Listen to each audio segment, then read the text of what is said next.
প্রিয় ছাত্রছাত্রীরা, educare study centre চ্যানেলে তোমাদের স্বাগত।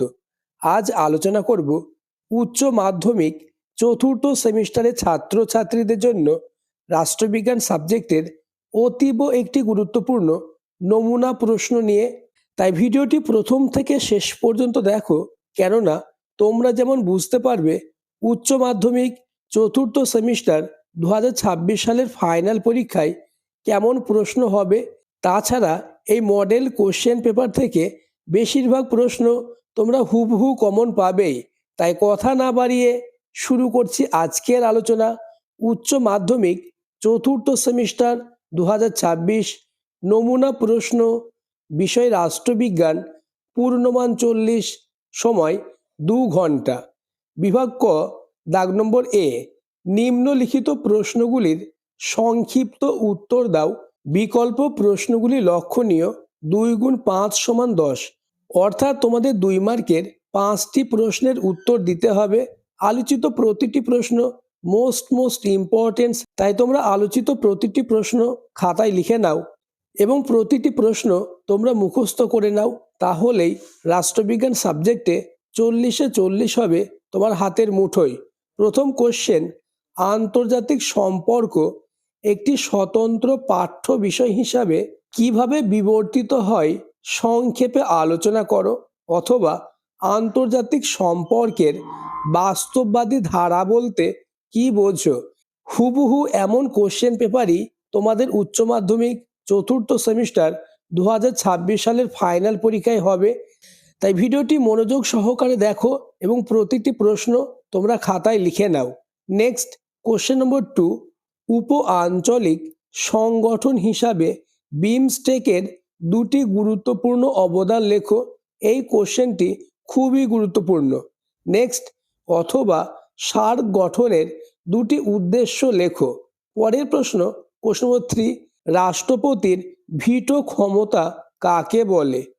অথবা ভারতীয় পার্লামেন্ট স্পিকারের পদমর্যাদা গুরুত্বপূর্ণ কেন। এই প্রশ্নটিও খুবই গুরুত্বপূর্ণ।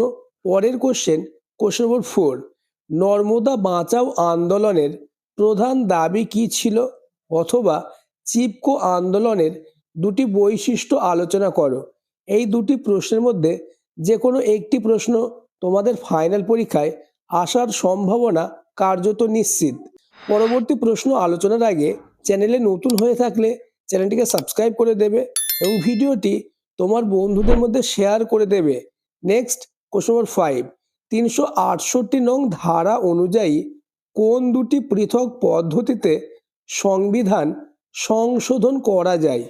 অথবা পৌরসভার আয়ের 2টি উৎস লেখো। ইতিমধ্যেই আমি তোমাদের রাষ্ট্রবিজ্ঞান সাবজেক্টের সব থেকে নিখুঁত সাজেশন নিয়ে আলোচনা করেছি। যারা এখনো দেখোনি, ডেসক্রিপশন অথবা প্লে লিস্ট থেকে দেখে নেবে। নেক্সট, বিভাগ খ, দাগ নম্বর বি, নিম্নলিখিত প্রশ্নগুলির উত্তর দাও।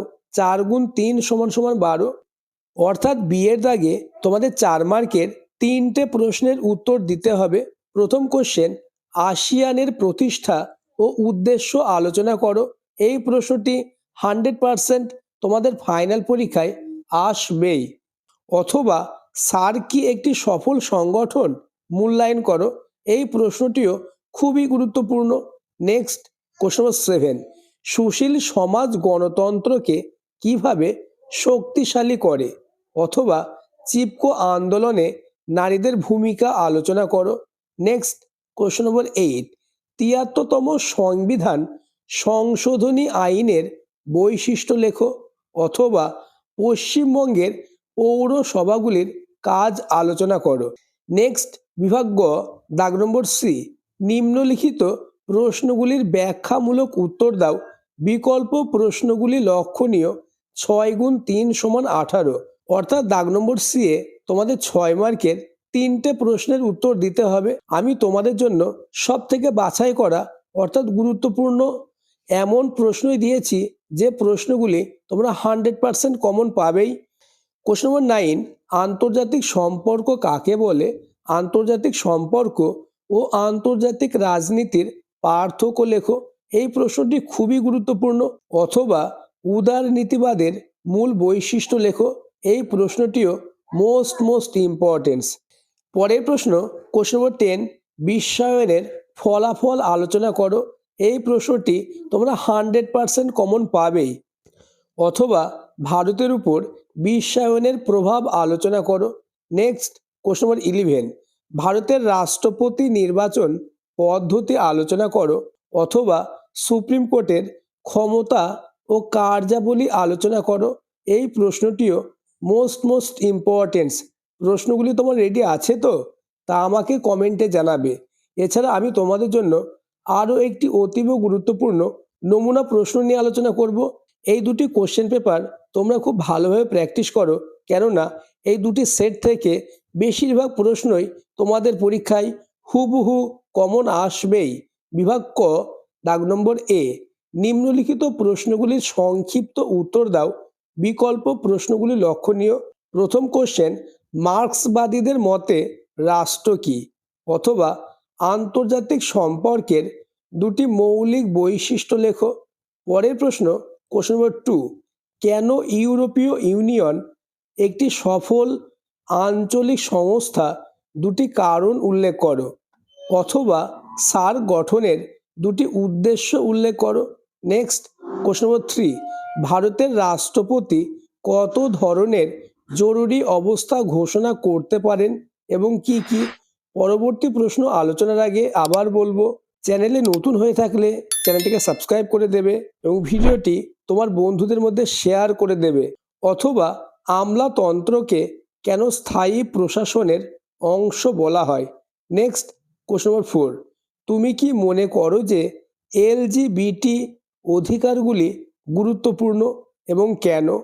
অথবা দেখাও কিভাবে চিপকো আন্দোলন ও একটি নারী আন্দোলন। নেক্সট, কোশ্চেন নম্বর 5, 74তম সংশোধনী আইনের দুটি বৈশিষ্ট্য আলোচনা করো। অথবা পৌরসভার আয়ের যে কোনো দুটি উৎস উল্লেখ করো। নেক্সট, বিভাগ খ, দাগ নম্বর বি, অর্থাৎ বি এর দাগে তোমাদের 4 মার্কে 3টে প্রশ্নের উত্তর দিতে হবে। প্রথম কোশ্চেন, আসিয়ান একটি সফল সংস্থা হিসাবে বিকশিত হয়েছে তা দেখানোর জন্য 4টে কারণ উল্লেখ করো। তোমরা আসিয়ান এবং সার্ক এই দুটি প্রশ্ন খুব ভালোভাবে প্র্যাকটিস করবে, কেননা এই দুটি প্রশ্নের মধ্যে যে কোনো একটি প্রশ্ন 100% আসবেই। অথবা বিমস্টেক কেন গঠিত হয়েছিল এবং এর সাফল্য উল্লেখ করো। এই প্রশ্নটিও খুবই গুরুত্বপূর্ণ। নেক্সট, কোশ্চেন নম্বর 7, নর্মদা বাঁচাও আন্দোলনের গুরুত্ব ও বৈশিষ্ট্য আলোচনা করো। পরের প্রশ্ন, কোশ্চেন নম্বর 8, 368 নং ধারা অনুসারে ভারতের সংবিধান কিভাবে সংশোধন করা যেতে পারে তা আলোচনা করো। অথবা গ্রাম পঞ্চায়েতের কাজগুলি আলোচনা করো। রাষ্ট্রবিজ্ঞান সাবজেক্টে 40-এ 40 পেতে চাইলে আলোচিত প্রতিটি প্রশ্ন তোমাদের রেডি করতেই হবে, তাই প্রতিটি প্রশ্ন তোমরা পরীক্ষার আগে মুখস্থ করে নাও। নেক্সট, বিভাগ ঘ, কোশ্চেন নম্বর 9, আন্তর্জাতিক সম্পর্কের তত্ত্ব হিসাবে বাস্তববাদ ও আদর্শবাদের তুলনামূলক পর্যালোচনা করো। অথবা উদারনীতিবাদের মূল বৈশিষ্ট্যগুলি সংক্ষেপে আলোচনা করো। নেক্সট, কোশ্চেন নম্বর 10, বিশ্বায়ন কিভাবে বিশ্বকে অর্থনৈতিক ও সাংস্কৃতিক ক্ষেত্রে প্রভাবিত করেছে তা মূল্যায়ন করো। নেক্সট, কোশ্চেন নম্বর 11, ভারতের প্রধানমন্ত্রীর ক্ষমতা ও কার্যাবলী আলোচনা করো। নেক্সট, এবং আজকের আলোচনার লাস্ট কোশ্চেন, ক্রেতা সুরক্ষা আদালতের গঠন ও কার্যাবলী আলোচনা করো। আজকের আলোচনা এই পর্যন্ত। পরবর্তীতে আমি তোমাদের জন্য অন্যান্য সাবজেক্টের এইরূপ গুরুত্বপূর্ণ প্রশ্নের নমুনা প্রশ্ন অর্থাৎ সাজেশন নিয়ে আলোচনা করব, তাই চ্যানেলটিকে সাবস্ক্রাইব করে দেবে এবং পাশের বেল আইকনটি প্রেস করে নোটিফিকেশন অল করে দেবে। তাছাড়া ভিডিওটি তোমার বন্ধুদের মধ্যে শেয়ার করে দেবে।